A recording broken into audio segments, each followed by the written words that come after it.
Hey, geometry students. Okay, here's the video on completing a proof on ALEKS.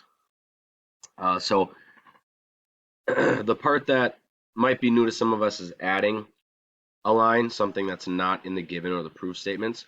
So first of all, first thing we always want to do is just get the givens out of the way. So if you just send both of those to the proof in order, so that's done. Now, um, the next thing, once we're looking at this here, AB is congruent to CD. So they told us that these two lines are congruent, AB to CD, and then BC to DA. So right now we've got two sets of lines congruent, or I should say two sides congruent.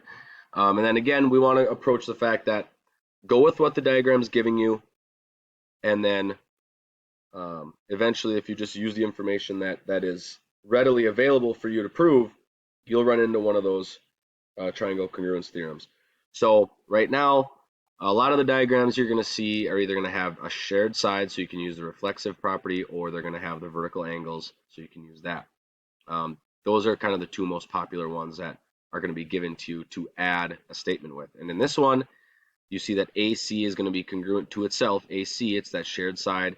We're able to say that they're congruent because it's a part of both triangles. So first of all, when you're adding in a segment, so we have to make sure that we're saying segment. So you click the segment, type in AC. Then if you just hit congruent, it's going to put it all under one segment bar. So don't do that. Once you say segment AC, use your arrow to push it over to the right. It'll just make a tiny little jump that you'll see, but then you'll be out of that segment bar. So segment AC, and then click over to the right once, and then we can say is congruent to, again, segment AC. The reason, just like you would do for a normal reason, you've got all these options here. This is the reflexive property. Now, in order to add a line there, because now we've got enough information, we've got all three sides congruent to be side, side, side, you can't just hit send to proof. That's going to erase your third step. You want to hit validate. So each step you hit validate, it makes sure that you type that all in correctly, and then it's going to give you a fourth line. So every new line you want to add, you're going to click that validate button. So then for the last one here, we have enough information to say they're congruent. So now we can send that proof statement to the bottom of our proof.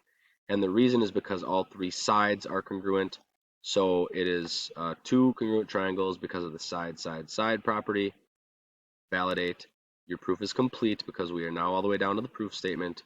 And then you'll check to make sure that you're correct. And we are. Okay. Hopefully that helps.